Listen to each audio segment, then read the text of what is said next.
আজকের মাহফিলের মতো শ্রেষ্ঠ মাহফিল আকাশের নিচে জমিনের উপরে আর হতে পারে না। যে মাহফিলে কালামে রাব্বানি বয়ান করা হয়, আল্লাহ তাআলার কোরআন আলোচনা করা হয়, এর থেকে শ্রেষ্ঠ মাহফিল পৃথিবীতে আর হতে। আজকের বগুড়ার এই ঈদগাহ ময়দান জান্নাতের টুকরায় পরিণত হয়ে গিয়েছে। কারণ আমরা শুনতে এসেছি কোরআন। কি শুনতে এসেছি?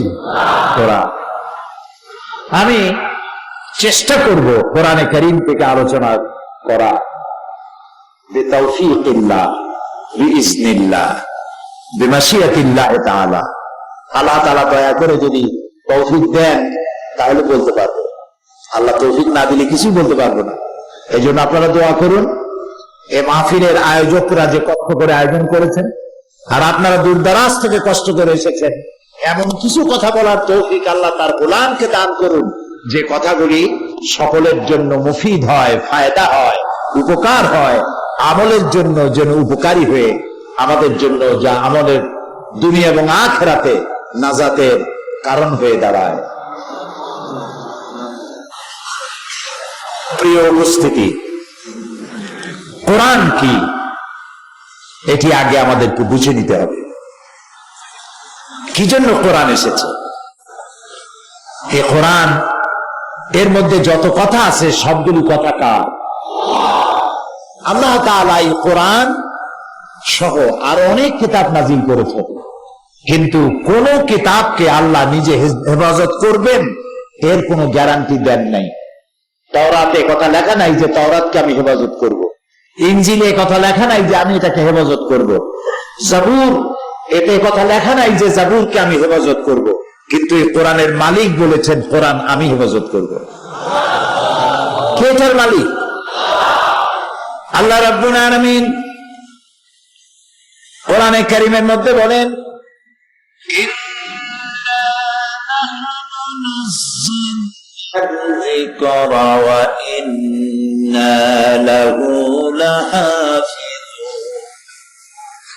কোরআন নাজিল করেছি আমি আল্লাহ, আর এর সংরক্ষণের দায়িত্ব আমার। এটা নাজিল করেছি আমি, হেফাজত করব আমি। সুবহানাল্লাহ। অন্য কোন কিতাবের দায়িত্ব তিনি নিলেন না, অথচ নাজিল করেছেন তিনি। কোরআনের দায়িত্ব নিলেন কেন? এই জন্য নিয়েছেন মুহাম্মদ রাসূলুল্লাহ সাল্লাল্লাহু আলাইহি ওয়াসাল্লামের পরে আর কোন নবী আসবে না। আর কোরআন, নবী মুহাম্মদ সাল্লাল্লাহু আলাইহি ওয়াসাল্লাম শেষ নবী, কোরআন শেষ কিতাব, এরপরে আর কোনো কিতাব নাই। আর আমরা শেষ উম্মত, আমাদের পরে কোনো উম্মত নাই। যেহেতু নবী আসবে না সেহেতু কিতাবও আসবে না। আর এই কিতাবের হেফাজত যদি আল্লাহ না করেন তাহলে বিশ্ববাসী হেদায়েতের রাস্তাও পাবে না। এই জন্য মহান আল্লাহ তাআলা কোরআন হেফাজতের দায়িত্ব নিলেন। আল্লাহু আকবার। পৃথিবীর কত ধর্মগ্রন্থ আছে, কোন ধর্মগ্রন্থের পিউরিটি, অরিজিনালিটি সঠিকভাবে টিকে আছে একথা সেই ধর্মের লোকেরাও বলেন যে আমাদের এই কিতাবগুলি আগের মতো নাই, উল্টা পাল্টা হয়ে গেছে। জিজ্ঞেস করুন, তারা বলবে। কিন্তু কোরআনের ব্যাপারে আজ পর্যন্ত পৃথিবীতে কেউ বলতে পারেনি যে নবী করিম সাল্লাল্লাহু আলাইহি ওয়াসাল্লামের জামানায় যেমন কোরআন নাযিল হয়েছিল আজকের যুগে ওই রকম নাই। লন্ডনে যে কোরআন, আমেরিকার কোরআনের সাথে তার মিল নাই, সৌদি আরবের কোরআন বাংলাদেশের কোরআনের সাথে মিল নাই, এরকম হয়েছে? হয় নাই। কেন হয় নাই? আল্লাহ হেফাজত করছে। আমার গত বছর কোরআন মিউজিয়াম দেখার একটা সুযোগ হলো। কোরআনে কারীমের একটা মিউজিয়াম আছে মসজিদে নববীতে, এটা আমার জানা ছিল না। ওখানে এক বাংলাদেশি চাকরি করেন, তিনি আমাকে টেলিফোন করে জানালেন যেখানে একটা মিউজিয়াম আছে, মিউজিয়ামের ডাইরেক্টর যিনি সৌদি, তাকে চট্টগ্রাম তাফসীরের মাহফিল দেখানো হয়েছে। উনি ওই মাহফিলের বিশাল জনতা দেখে আমাকে দেখার জন্য উদ্গ্রীব হয়ে পড়েছেন। ওই লোক আমাকে টেলিফোন করে জানালেন যে আপনি যখন হজে বা রমজানে আসবেন তখন আপনি অবশ্যই মিউজিয়াম দেখবেন এবং ডাইরেক্টরের দিল ভরা আশা যে তিনি আপনাকে দেখবেন। আমি গত বছর যখন মদিনায় গেলাম, আল্লাহ প্রত্যেক বছর রমজানে দয়া করে তার গোলামকে প্রতি বছর রমজানে দয়া করে তিনি নেন। কতবার যখন গিয়েছি সেই ছেলে আমাকে টেলিফোন করেছে যে আজকে জোহরের পরে আপনি আমাদের এখানে আসবেন। তা আমাকে নিয়ে গেল মসজিদে নববীর দ্বিতীয় অংশ, যেটা দোতলা। সামনের অংশ তো দোতলা করার উপায় নাই, লোক যদি নাও ধরে দোতলায় মানুষ উঠবে কেমনি, কারণ নিচের তলায় শুয়ে আছেন বিশ্বনবী মুহাম্মদ রাসূলুল্লাহ সাল্লাল্লাহু আলাইহি ওয়াসাল্লাম। এই জন্য প্রথম অংশ দোতলা করা কোনোদিন হবে না। দুই পাশে এবং পেছনের দিকটা দোতলা করা হয়েছে। বিশাল মসজিদ, অন্তত 8 লক্ষ মুসলমান একসাথে নামাজ আদায় করতে পারে, এত বড় মসজিদ। বাদশাহ ফাহাদ মারা গেছেন, দিল থেকে দোয়া আসে, আল্লাহ তোমার ঘর এবং মসজিদে নববী এমন সুন্দর করে যে সাজালো, তার জীবনের সব অপরাধ মাফ করে জান্নাতুল ফিরদাউসের মেহমান তারে বানায় নাও। আমি সেখানে যাওয়ার পর ডাইরেক্টর সাহেবের সঙ্গে বুকে বুক মিলালাম। তিনি খুব খুশি হলেন, অনেক কথা বললেন। এরপরে তিনি আমাকে একটা খাস রুমের মধ্যে নিয়ে গেলেন। সেই রুমে গিয়ে আমি দেখলাম, আমাকে দেখানো হলো কোরআনে কারীম প্রথমে হাতে লেখেন। প্রথমে তো এগুলি লেখা হয়েছে যখন নাজিল হয়েছে তখন পাথরের উপরে, কাঠের উপরে, শুকনা চামড়ার উপরে এবং তৎকালীন যুগের প্রস্তুতকৃত মোটা কাগজের উপরে লেখা হয়েছে। এরপরে তারা আমাকে একটা একটা সব দেখালেন। এরপরে হযরত ওসমান রাদিয়াল্লাহু তাআলা আনহুর হাতের লেখা কোরআন শরীফ আমাকে দেখালেন। আমার জীবন ধন্য, আমার জীবন ঠান্ডা হয়ে গেল, চোখ ঠান্ডা হয়ে গেল। ওসমান রাদিয়াল্লাহু তাআলা আনহুর হাতের লেখা কোরআন শরীফ এত সুন্দর হাতের লেখা, যাতে টাইপ ফেল করে, জের জবর নাই, নকতা নাই, গায়রে মানকুতা। তখন নকতা ছিল না, কেমনে পড়তো আল্লাহই জানে। এরপরে নকতা এবং এরাব লেগেছে হাজ্জাজ ইবনে ইউসুফের সময়। সেই কোরআন শরীফ আমি বললাম যদি আমাকে একটা ফটোকপি দেন তো আমি খুব খুশি হব। একটা ফটোকপি আমাকে দিয়েছে, আমি নিয়ে আসছি। সেই থেকে নিয়ে কোরআন শরীফ কিভাবে হেফাজত করা হলো, কিভাবে টাইপ হলো, এগুলি সব একটার পর একটা সেই মিউজিয়ামে সব ধরে রাখা আছে। এরপরে সেই কোরআন হতে হতে এখন এবারে আমাকে একটা মোবাইল উপহার দিল জেদ্দা থেকে এক ভদ্রলোক। মোবাইলের ভিতর একটা মেমোরি কার্ড আছে, এই আঙ্গুলের এক করের সমান, 30 পারা কোরআন শরীফ তার মধ্যে ঢুকানো। সুবহানাল্লাহ। কোরআনে কারীমকে আল্লাহ পাক হেফাজত করেছেন এমন ভাবে, মানুষের কলিজার মধ্যে গেঁথে দিয়েছেন। পৃথিবীতে এত হিন্দু আছে, তাদের ধর্মগ্রন্থ বেদ। আপনি চ্যালেঞ্জ করুন, ভাই তোমাদের ধর্মগ্রন্থ তো বেদ, বেদের একজন হাফেজ দাও তো। পারবে বগুড়ার হিন্দুরা দিতে? পারবে বাংলাদেশের হিন্দুরা দিতে? পারবে ইন্ডিয়ার হিন্দুরা দিতে? পারবে না। খ্রিস্টানদের বলুন একটা বাইবেলের হাফেজ দাও, পারবে না। কিন্তু বর্তমান পৃথিবীতে একটা জরিপের মাধ্যমে জানা গেছে, তাম পৃথিবীতে কোরআনে কারীম যারা মুখস্থ করেছেন, কলিজার ভিতরে যারা হেফাজত করেছেন, সেসব হাফেজদের সংখ্যা 6 কোটি ছাড়াইয়া গেছে।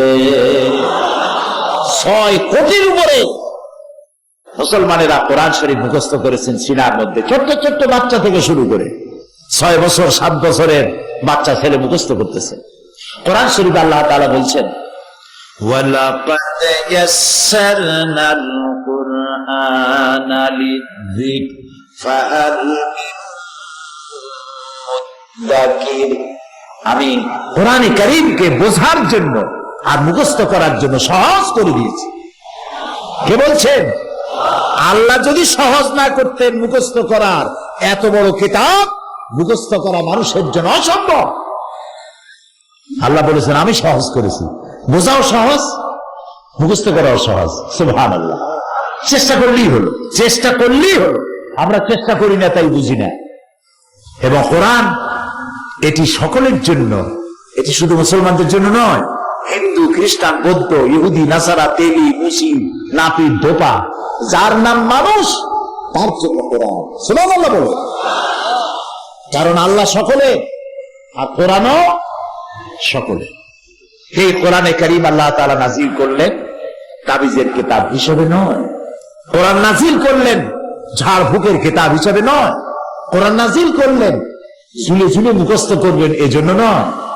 এখানে আমাদের দেশে রমজান মাসে কিভাবে জ্বলে আর পড়ে, তারপরে গল্প করে বাড়ির মালিক, আমার বউ এই রমজানে 5 খতম, আমার নাতনি 7 খতম, আমার পুত্রবধূ 11 খতম, আর আমি না পড়ি এমনি এমনি খতম। আচ্ছা বলেন, কোরআন শরীফকে এইভাবে 14 বার 15 বার আগা মাথা পড়ার জন্য শুধু জ্বলবেন আর পড়বেন, এই জন্য কোরআন নাজিল হয়েছে? কপাল তো আমাদের এই জন্য পুড়েছে। আমরা শুধু পড়ি, বুঝি না। কি পড়ি বুঝি না।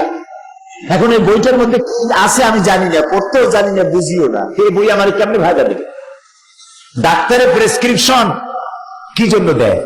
পড়ার জন্য। আপনি প্রেসক্রিপশন পড়বেন, মুখস্থ করবেন আর সুমা দেবেন সকালে আর বিকালে, রোগ ভালো হবে। এই কাম সে করে, তার মানুষে কি করে? তো এখন নিজের ফতোয়া নিজের দেন, আপনি কি? আল্লাহ রাব্বুল আলামিন একখানা কিতাব দিলেন, সেই কিতাবটা বুঝলাম না। আহারে, কোর্ট থেকে যদি একটা চিঠি যায় আপনার নামে ইংরেজিতে, ঢাকা র্যাবের থেকে,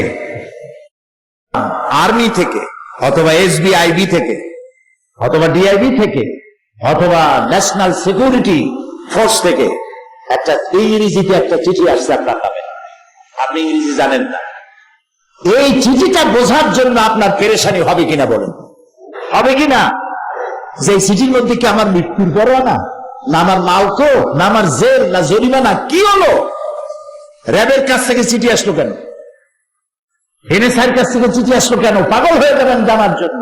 চলে যাবেন ইংরেজি জানে তার বাড়ি পর্যন্ত, ঠিক না? সে যদি না বোঝে তাহলে আর একজনের কাছে, যতক্ষণ ওই চিঠির মর্ম উদ্ধার করতে না পারতেছেন ততক্ষণ আপনার মাথার ঘাম পায়ে পড়তে থাকবে, ঘুম হবে না, ঠিক কিনা বলেন? সামান্য একটা কোর্টের চিঠি, একজন অফিসারের চিঠি বোঝেন না, সেইটা বোঝার জন্য যদি এত পেরেশানি হয়, আকাশ আর জমিনের মালিক আপনার আমার স্রষ্টা, সে আল্লাহর পক্ষ থেকে একখানা কিতাব এসেছে আমাদের জন্য, অথচ আমি বুঝলাম না এর মধ্যে কি লেখা আছে। খালি চুমা খাইলাম, মাথায় লাগাইলাম আর ছুঁয়ে দিলাম। রমজান আসলো, জ্বললাম আর পড়লাম। কোন বই পড়তে মানুষ জ্বলে না, কোরআন শরীফ পাইলি জ্বলে। লক্ষ্য করছে কেন জ্বলে? আল্লাহ জানে। চলতে চলতে এক পর্যায়ে ঘুমায় পড়ে। আহারে, এই কোরআন একটা মৃত্যু প্রায় জাতিকে জিন্দা করে দিয়েছিল। এই কোরআন মূর্খ বেদুইনদেরকে, উট আর ছাগলের রাখালগিরি করতো যারা, তাদেরকে প্রেসিডেন্ট বানায় দিয়েছিল, কৃতদাসদেরকে সেনাপতি বানিয়েছিল, গোলামদেরকে বিচারপতি বানিয়ে দিয়েছিল। সুবহানাল্লাহ। সেই কোরআন আমার আপনার ঘরে আছে, অথচ আমি কোরআন বুঝি না। এর থেকে হতভাগ্য, দুর্ভাগ্য আর কি হতে পারে? এই যে কোরআনের তাফসীর মাহফিলের জন্য করা হয় না যে কিছু শুনলেন আর বাড়ি চলে গেলেন, বললেন বহু মানুষ হয়েছিল, হায় রে ওয়াজ, কি সাংঘাতিক ওয়াজ। লোকেরা জিজ্ঞেস করলো, ভাই কি ওয়াজ? আমি তো যাইতে পারি না, আবার একটু শোনাও না। বলছে, ভাই 2 দিন এমন শোনা শুনছি, কিচ্ছু মনে নেই।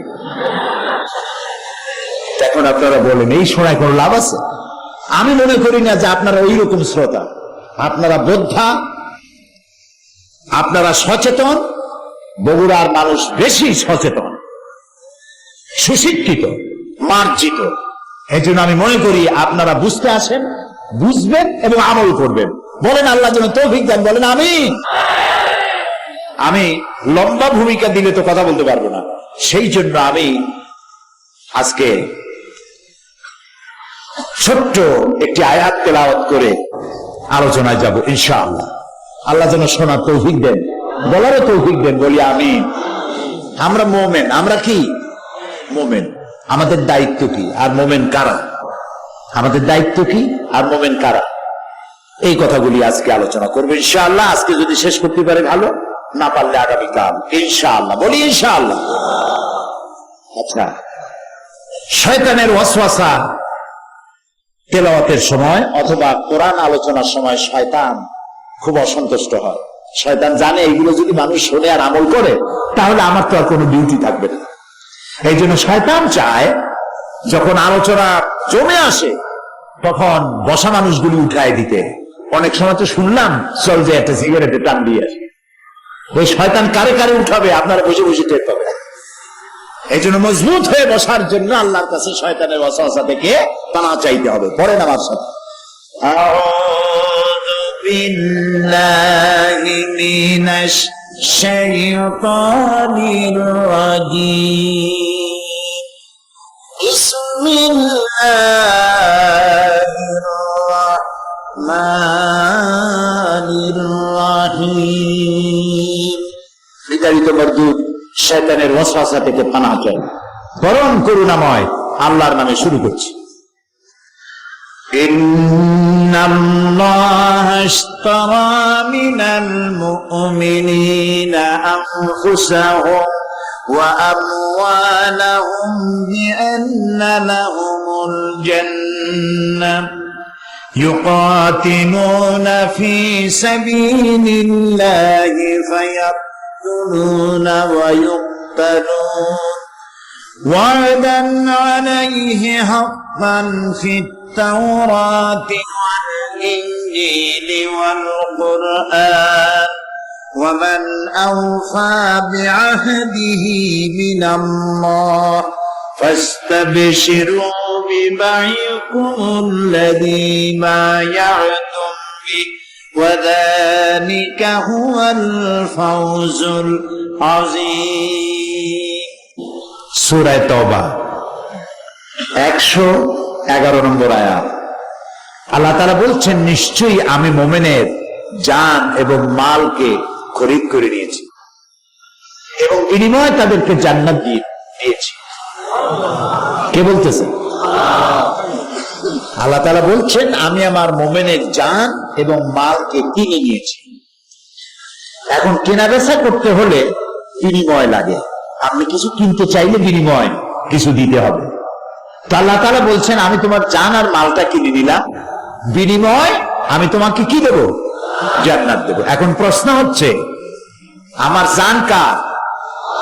আমার মাল কার?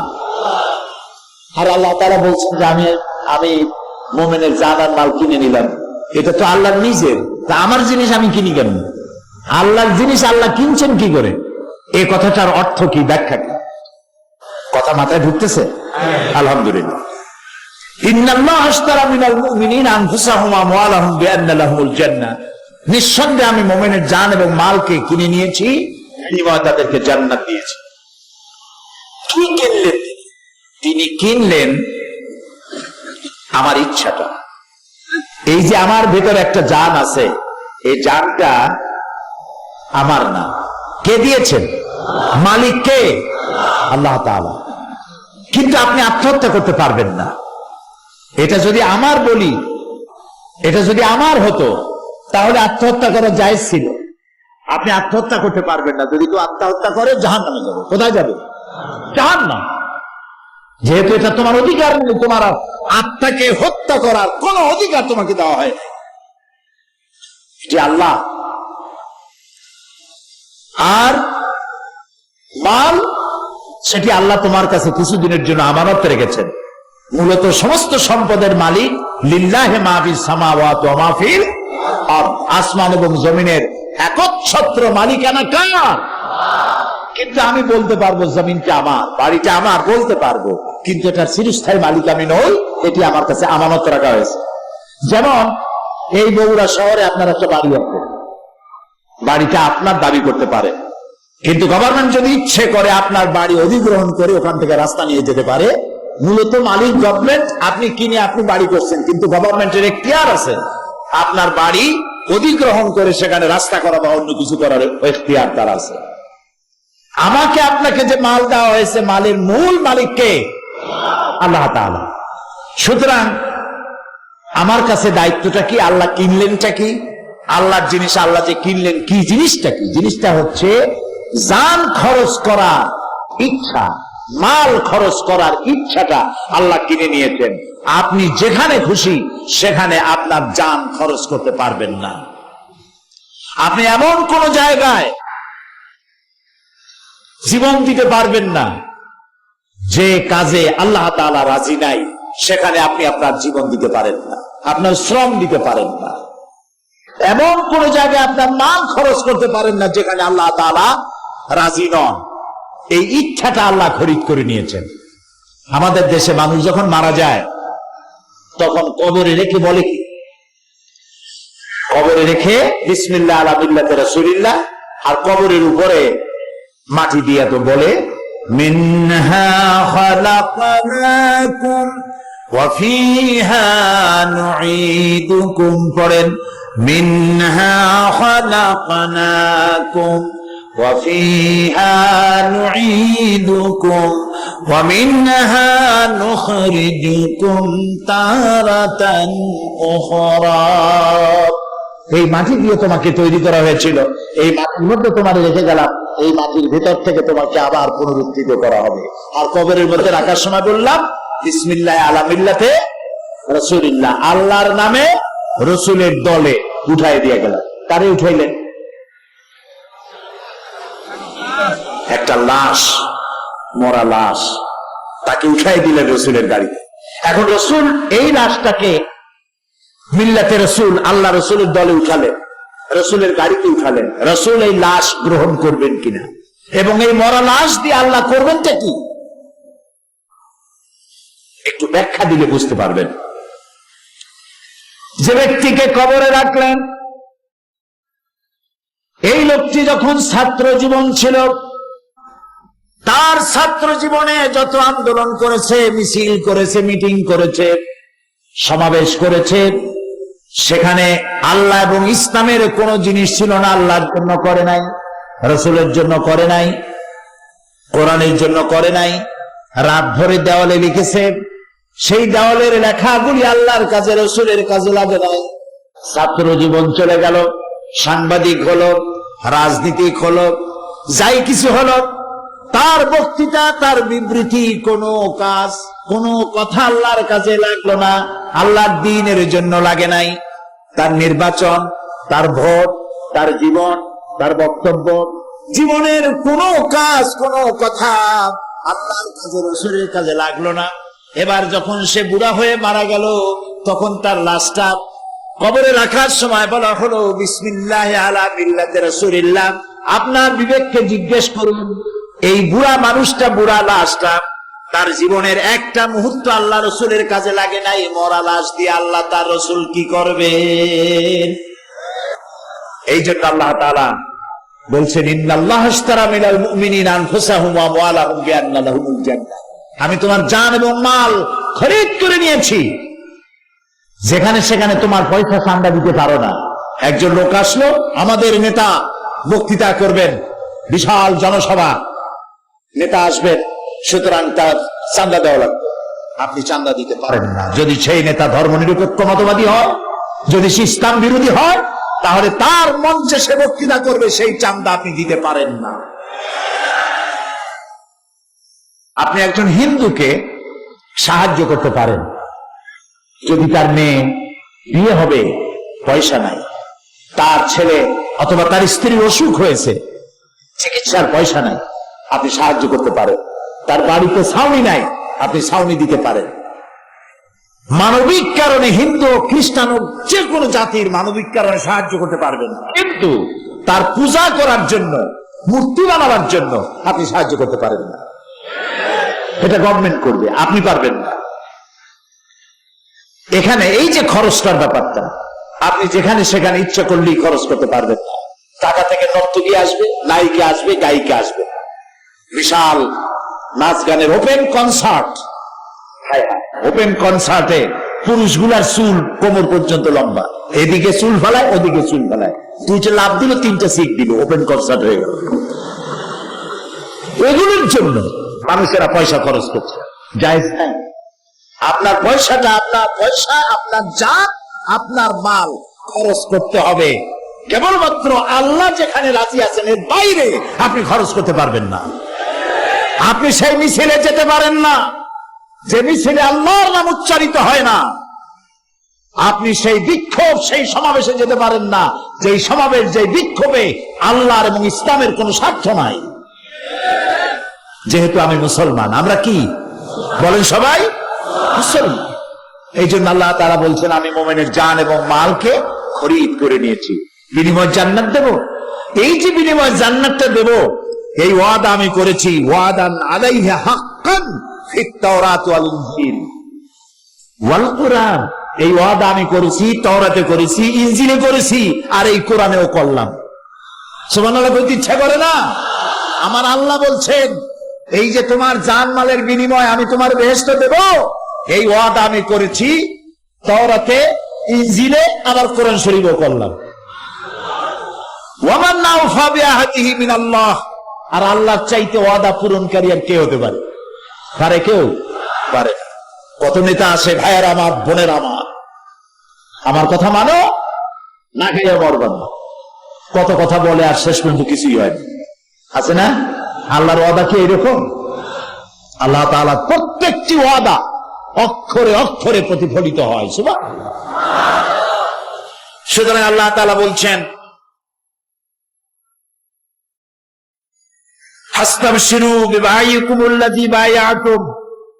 এবার আনন্দ করো, ফুর্তি করো, যারা আল্লাহর চুক্তিতে এগ্রিমেন্ট, আল্লাহর এগ্রিমেন্টে চুক্তি করতে পারছো, আল্লাহর চুক্তির সাথে যারা ঐক্যবদ্ধ হতে পেরেছো, আল্লাহর এই শর্তে যারা ঐক্যবদ্ধ হতে পেরেছো, এই চুক্তি এগ্রিমেন্টে যারা স্বাক্ষর করতে পেরেছো, তারা আনন্দ করো।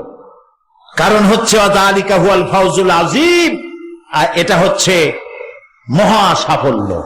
আল্লাহর কথার সাথে একমত হতে পারা মুসলমানদের জীবনের সব থেকে বড় সাফল্য। সুবহানাল্লাহ। এখন এই মোমেন কারা? যেই মোমেনদেরকে আল্লাহ বড় সাফল্য বলেছেন, আনন্দ করতে বলেছেন, আর জানমান কিনে নিয়েছেন, ওই মোমেনরা কারা? এবার আসুন সামনের দিকে সেই মোমেনের ব্যাখ্যায় যায়, জানতে হবে না আমাদের।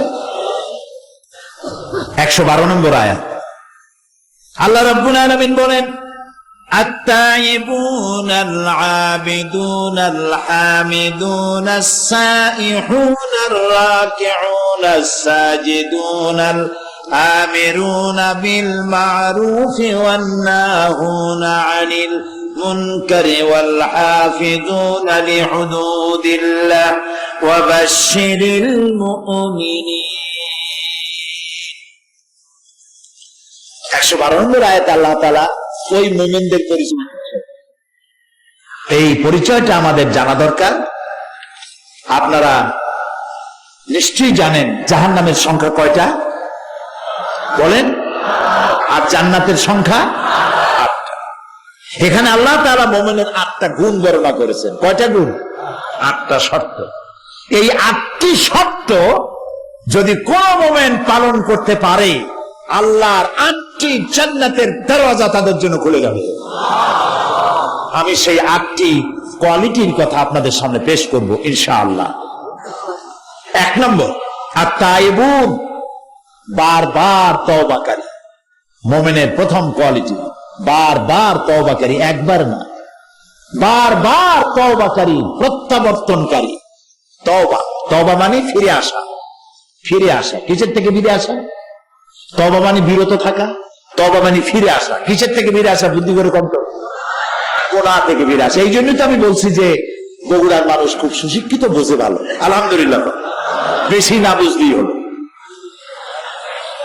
সঠিকভাবে বুঝতে পারলেই আমাদের কামিয়াবি আসবে ইনশাআল্লাহ। বলে আত-তাইবুন, বারবার তওবাকারী। নবী করিম সাল্লাল্লাহু আলাইহি ওয়াসাল্লাম তিনি বলেছেন, আমি দৈনিক 70 বার তওবা করি। তিনি বলেছেন, আমি দৈনিক 100 বার তওবা করি। এবার বলুন তো, রাসূলের জীবনে কোনো গুনাহ আছে? আসতে বললে তো আপনি বিপদে পড়বেন। রাসূলের জীবনে কোনো গুনাহ আছে? যখন তিনি নবুয়ত পান নাই, নবুয়ত পেয়েছিলেন কত বছরে? সেই 40 বছর বয়স পর্যন্ত নবুয়ত বিহীন অবস্থায় যে ছিলেন, তখন কোনো গুনাহ করছেন না। নবুয়ত পাওয়ার পর তো প্রশ্নই ওঠে না। এরপরে আল্লাহ রাব্বুল আলামিন তার নবীকে বলেছেন, আপনার আগের এবং পরের সমস্ত গুনাহ খাতাকে আমি মাফ করে দিলাম। কোন গুনাহ নবী করেন নাই, তারপরে আল্লাহ তাআলা মাফ করে রেখেছেন। কোন গুনাহ নাই, আল্লাহ মাফ করে দিয়েছেন, মাফ করে রেখেছেন। যিনি আল্লাহর কাছে মুস্তাজাবুদ দাওয়াত, আল্লাহর আরশের নিচে জমিনের উপরে তার থেকে সম্মানিত ব্যক্তি আর নাই। এক কথায় আল্লাহর পরেই তার মর্যাদা। সুবহানাল্লাহ বলো।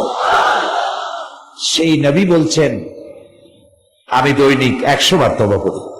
সুবহানাল্লাহ। আর প্রতি ঘন্টায় ঘন্টায় আমরা গুনাহ করি, তওবা করি না। রাসূলুল্লাহ নামাজ পড়তেন, নামাজের সালাম ফিরিয়ে বলতেন, লক্ষ্য করুন, নামাজের সালাম ফিরাইয়া দুই দিকে সালাম ফিরিয়ে বলতেন আল্লাহু আকবার। এরপর 3 বার বলতেন আস্তাগফিরুল্লাহ, আস্তাগফিরুল্লাহ, আস্তাগফিরুল্লাহ। ইন্তেকালের